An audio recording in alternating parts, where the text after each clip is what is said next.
वक्रतुंड महाकाय सूर्यकोटि समप्रभा निर्विघ्नं कुरु मे देव सर्वकार्येषु सर्वदा। जय श्री राम, जय श्री हनुमान। आइए हम श्री राम कथा में प्रवेश करते हैं।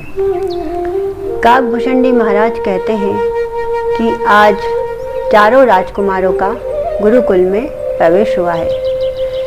गुरुदेव चारों राजकुमारों को पूजन कक्ष में लेकर जाते हैं। आज शुभ मुहूर्त है तो गुरुदेव सर्वप्रथम सरस्वती माता का पूजन कराते हैं। पहले दीप प्रज्वलित किया जाता है। गुरुदेव इस मंत्र का वाचन करते हैं। शुभम भवतु कल्याणम पुष्टिवर्धम आरोग्यम शत्रुबुद्धि विनाशाय दीपो ज्योतिर्नमस्तुते। इस प्रकार दीप प्रज्वलित किया जाता है। गुरुदेव इस मंत्र का भाव बताते हैं कि हे दीपक देवता, हमारे जीवन में मंगल हो, हम आरोग्य रहें, स्वस्थ रहें और हमारे अवगुणों का नाश हो और सद्गुणों का विकास हो। इस प्रकार गुरुदेव बताते हैं। तब सरस्वती माता की पूजन करवाते हैं।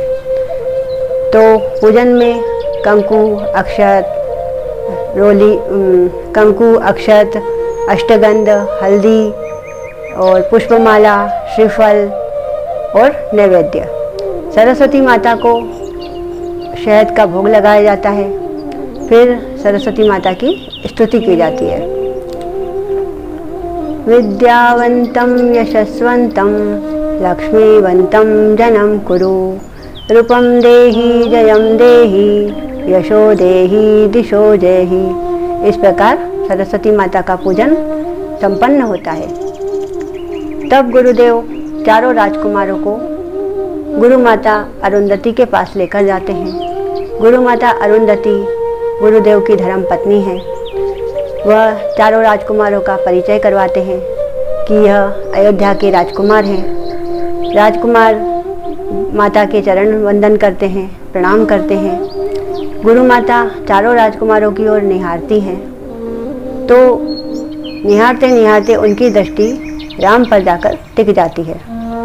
उनके मन में यह भाव जागता है कि इतनी प्यारी सूरत, इतनी मोहिनी मूरत मैंने पहले कभी नहीं देखी।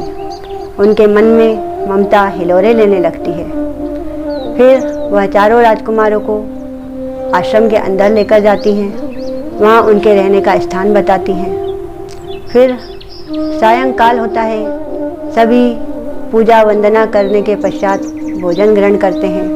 वहाँ पर गुरुदेव भोजन मंत्र बोलते हैं। गुरु आश्रम में यह नियम होता है कि वहाँ पर सभी कार्य मिलजुल कर करना होता है।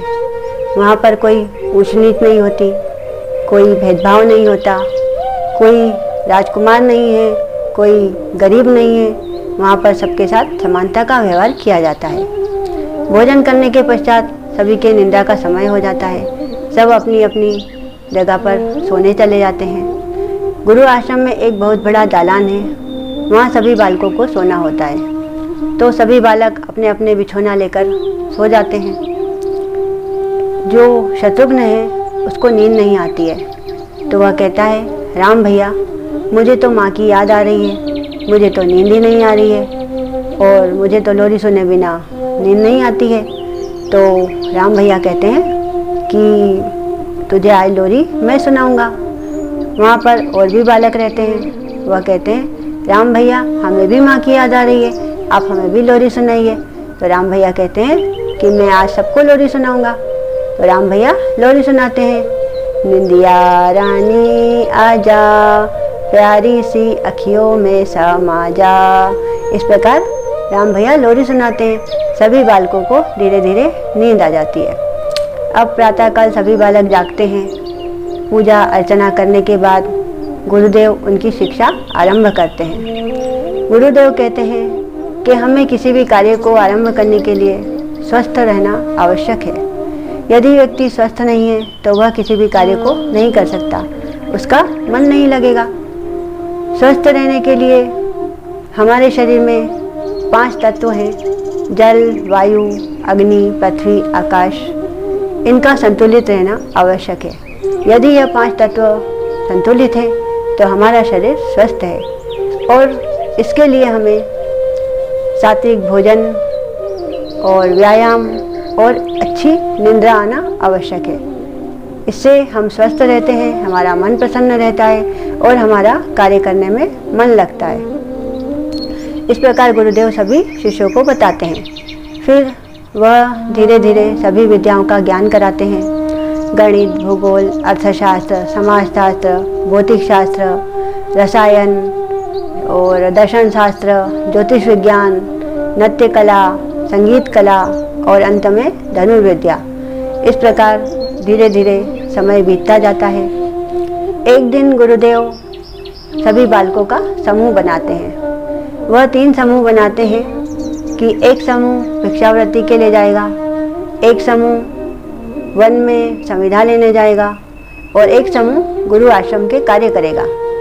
इस प्रकार सभी समूह अपने अपने कार्य में गुरु आज्ञा के अनुसार प्रस्थान करते हैं। अब शाम को एक समूह जो वन से आ रहा होता है, उनके पास लकड़ियों के बड़े बड़े गट्ठर होते हैं। गुरु माता देखती हैं और वह कहती हैं कि गुरुदेव, आप इन बालकों से यह क्या कार्य करवा रहे हैं? यह राजकुमार हैं, इनके शरीर कोमल हैं। तो गुरुदेव कहते हैं कि देवी, मैं इनको कर्मठता का पाठ सिखा रहा हूँ। आज यह सीख जाएंगे तो आगे जीवन में इनको किसी भी कष्ट का सामना करना पड़ा तो यह कमज़ोर नहीं पड़ेंगे। तो गुरु माता कहती है, गुरुदेव, कर्मठता के साथ इनके अंदर भावनाओं की कोमलता भी होना चाहिए। यदि इनके अंदर भावनाओं की कोमलता नहीं होगी तो यह जीवन का आनंद नहीं ले पाएंगे। तो गुरुदेव कहते हैं, देवी, आपका कथन सत्य है। आज से यह कार्य मैं आपको सौंपता हूँ। मैं इन्हें जीवन की कठोरता सिखाता हूँ, आप इन्हें भावनाओं की कोमलता सिखाइए। तब गुरु माता कहती है, धन्यवाद, मैं आज से इनको सामवेद का पाठ पढ़ाऊंगी।